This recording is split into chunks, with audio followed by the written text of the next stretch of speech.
శ్రీమాత్రే నమః. ఇంతకుముందు వీడియోలో మనం 130 శ్లోకాల వరకు అర్థం తెలుసుకున్నాం కదా.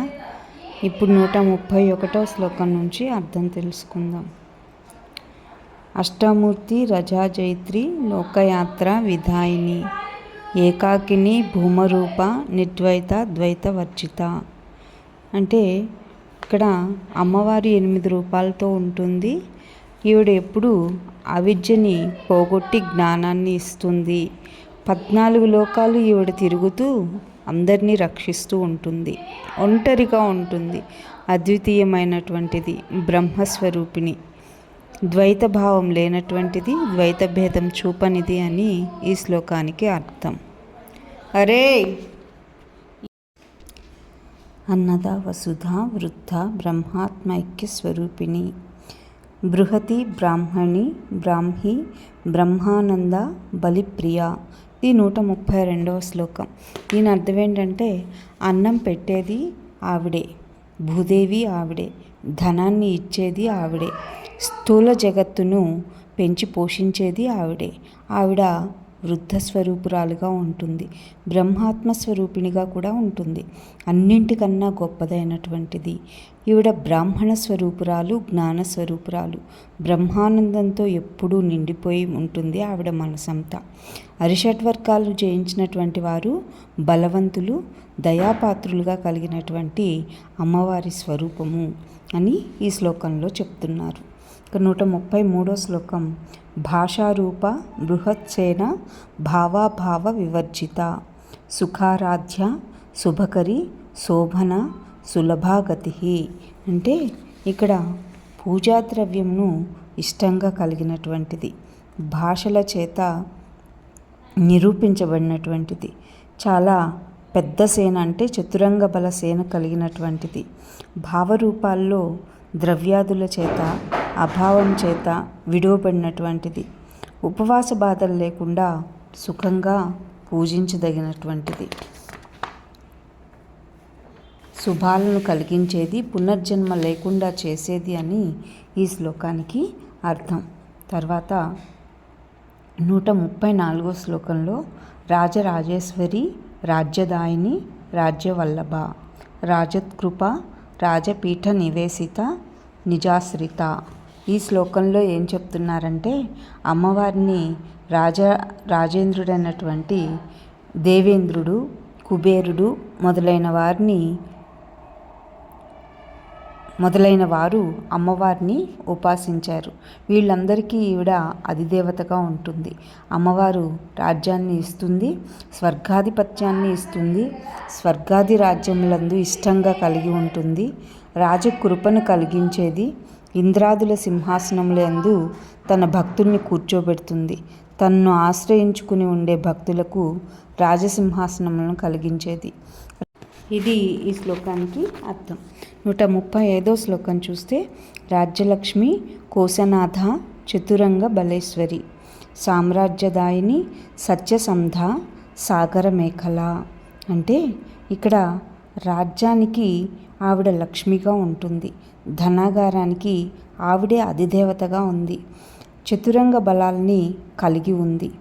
అలాగే ఈవిడ అన్నమయ కోశం నుంచి పంచకోశాల 5కి అధిదేవతగా ఉంది, సామ్రాజ్యాన్ని ఇస్తుంది, సత్యముగా ఉంటుంది, సముద్రము అనే వడ్డాణాన్ని పెట్టుకుని ఉంటుంది అని ఈ శ్లోకంలో చెప్తున్నారు. ఇంకా 136వ శ్లోకం. దీక్షిత దైత్య శమని సర్వలోక వశంకరి సర్వార్థదాత్రి సావిత్రి సచ్చిదానంద రూపిణి.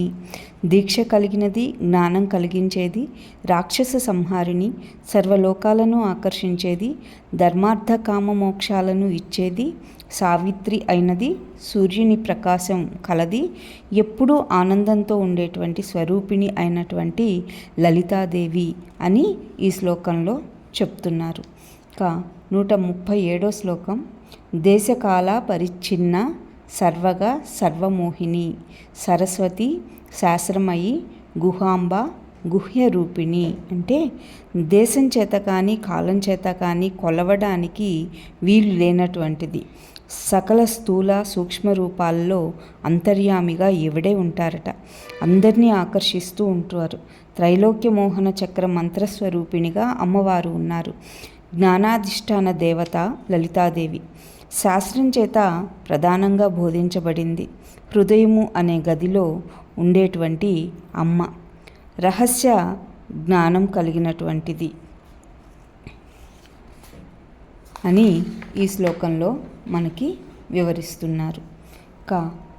138వ శ్లోకాన్ని చూస్తే సర్వోపాధి వినుర్ముక్త సదాశివ పతివ్రత సంప్రదాయేశ్వరి సాధ్వి గురుమండల రూపిణి. అంటే ఇక్కడ సకల ఉపాధి ధర్మముల చేత విడువబడినటువంటిది సదాశివుని భార్య అయినటువంటి పతివ్రత, సాంప్రదాయానికి పాటించేది, సంప్రదాయానికి ఈశ్వరి అయినటువంటిది. సంప్రదాయము అనే మంత్రానికి ఈశ్వరిగా ఉండేటువంటిది, ఉచితమైనటువంటిది, గురుమండల స్వరూపంనే కలిగినటువంటిది అని ఈ శ్లోకంలో వివరిస్తున్నారు. 139వ శ్లోకం కులోత్తీర్ణ భగారాధ్య మాయా మధుమతి మహి గణాంబ గుహ్యకారాధ్య కోమలాంగి గురుప్రియ. అంటే కంటికి కనిపించినటువంటిది, సూర్యమండలంలో ఉపాసించబడేది మాయాస్వరూపిణి. అందరికీ కనిపించేదాన్ని కనిపించకుండా చేసేటువంటి మాయాస్వరూపురాలు. అలాగే పుష్పరసం కలది, భూదేవి స్వరూపురాలు, ప్రమదగణాలకు అమ్మ అయినటువంటిది, రహస్య స్థలంలో ఆరాధించబడినటువంటిది, కోమలమైనది, గురువుల అందు ఇష్టం కలిగినటువంటిది అని ఈ శ్లోకంలో చెప్తున్నారు. ఇక 140వ శ్లోకం చూస్తే స్వతంత్ర సర్వతంత్రేసి దక్షిణామూర్తి రూపిణి సనకాది సమారాధ్య శివజ్ఞాన ప్రదాయిని. ఈ శ్లోకంలో మనకి ఏం చెప్తున్నారు అనంటే అమ్మవారు స్వతంత్రమైనటువంటిది, ఎవ్వరి ఆధీనంలోనూ ఆవిడ ఉండదు, దక్షిణామూర్తి స్వరూపురాలుగా ఉంటుంది. సనక సనందాదులైనటువంటి యోగుల చేత ఆవిడ ఉపాసించబడి ఉన్నారు. శివుని గురించినటువంటి జ్ఞానం అధికంగా ఉంటుంది ఈవిడకి. అఖండ చైతన్యములో అలాగే అఖండ ఆనందంలోనూ ఈవిడ అంశ మాత్రమే కలిగినటువంటిది. ప్రేమతత్వం ఉంటుంది, భక్తులకు ఇష్టాన్ని కలిగిస్తూ ఉంటుంది. తర్వాత నందికేశ్వరుడు ఉపాసించినటువంటి విద్యాస్వరూపురాలు లలితాదేవి. సహస్రనామ పారాయణం చేత ఇష్టం కలిగినటువంటిది. చిదంబరంలో నటరాజస్వామికి ప్రియమైనటువంటిది అమ్మవారు అని ఈ శ్లోకంలో వివరిస్తున్నారు. నమస్తే.